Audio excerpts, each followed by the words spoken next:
According to the indictment, 48 years ago today, November 3rd, 1975. Yes, according to the indictment, I, the blathering boomer, back then known as Michael Ungerleider, still am actually in most circles, sold 100 hits of LSD to New York State Trooper E.B. Dandra, who was working undercover. And while that indictment is actually a lie, I was certainly guilty of the allegations. It just didn't go down the way the indictment said. That's not here nor there. 5 years to the day earlier, on November 3rd, 1970, so 63 years ago today, and man, am I showing my age.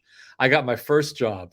I got my first job for $1.60 an hour minimum wage. I was a high school senior, and I got a job shelving books in the public library. It was a torturous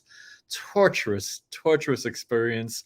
I hated it, but I loved payday. It was my first paycheck. My first job ever was my Uncle Sam, not the guy in the red, white, and blue, but my actual father's brother, Sammy, who used to pay me for raking his leaves.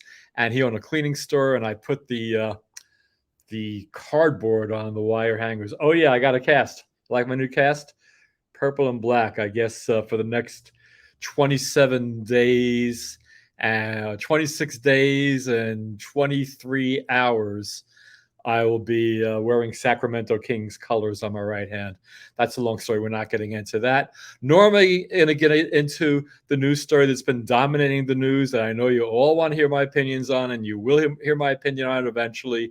But no, I am not going to talk about whether or not Ron DeSantis wears a secret lift inside his boot. Sorry. This is my story, the blathering boomer. So, how do I know that on November 3rd, 1970, I got my job in the public library? Well, it's all because I did a song parody at the age of 16. I guess I've been at this for a long time. And it took a lot of research, but I dug up the song that I am parodying. So let me see. I'm not good at this whole screen share thing, so I'm gonna have to pause the video and hope I know how to unpause it. Figured out the whole screen sharing thing. Let me make this big and play it.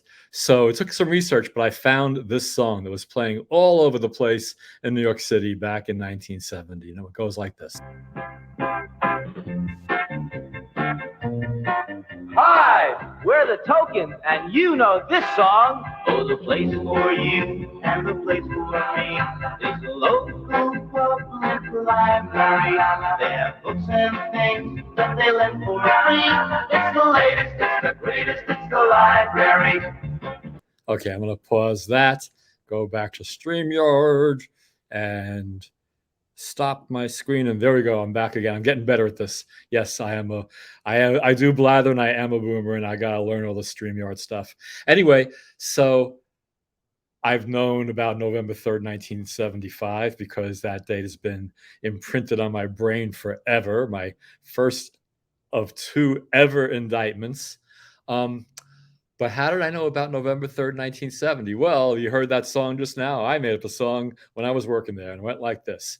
On November 3, 1970, I got my job in the library. The pay's so bad, I practically work for free. It's the worstest job in Brooklyn. That's the library. So there. So I just kind of sang that song to myself a couple of weeks ago. I'm like, whoa, November 3rd and November 3rd. So literally 5 years to the day after I took a job in the public library to support my habit. My habit, by the way, was bowling. I just, I wasn't, I needed bowling money. And I was in a league. I was actually pretty good when I was a high school senior and a college freshman, but those days are long gone. Now I can. It'd be a miracle if I broke 100. Back then, I was averaging in the upper 160s and actually rolled a 255. Not the point. The point is, I took that job in the library for $1.60 an hour, so I could go bowling after school on the day. Oh, bowl in my league actually on the day of the league.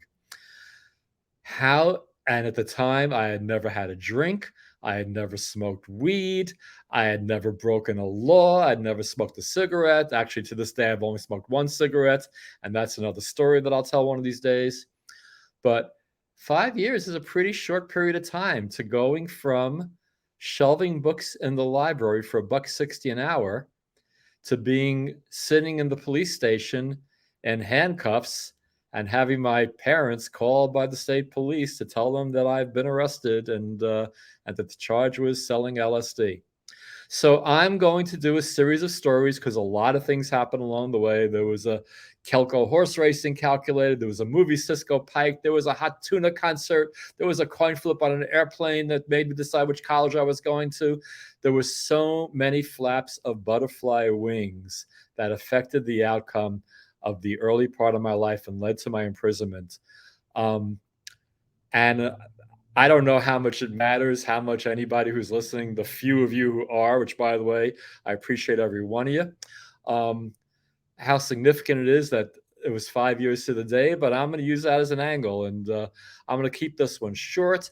I'm really sorry. I'm not talking about Ron DeSantis's secret lifts in his boots. I know that's what everybody wants to talk about right now. I'm going to avoid that topic because it is so controversial and I don't want to take a stand on it because I don't want to lose half of my audience of 16 or 17 or maybe 20 sometimes. Actually, War Machine got 1,000 views. I was pretty happy about that. But there's been some on the other story, the one I'm really not going to talk about. It's caused a pretty heavy shift in existing political alliances, earth shattering actually, and but I don't want to get into that now. In all seriousness, so I'm not really ready to tell the story of exactly the progression from November 3rd, 1970 to November 3rd, 1975, culminating in my arrest on December 4th, 1975, and my imprisonment for most of the year 1976, 5 years on parole, sentenced to life, one to life actually, but um, those are all stories that will be in further episodes. I will be talking about some of the nastiness in future episodes, but not for now. I want to keep this one short because I just want to recognize November 3rd as an important date in my life and do so on November 3rd. So at this point, I'm just going to say the boomer has blathered and I made a promise I'm not going to play basketball anymore. Peace out.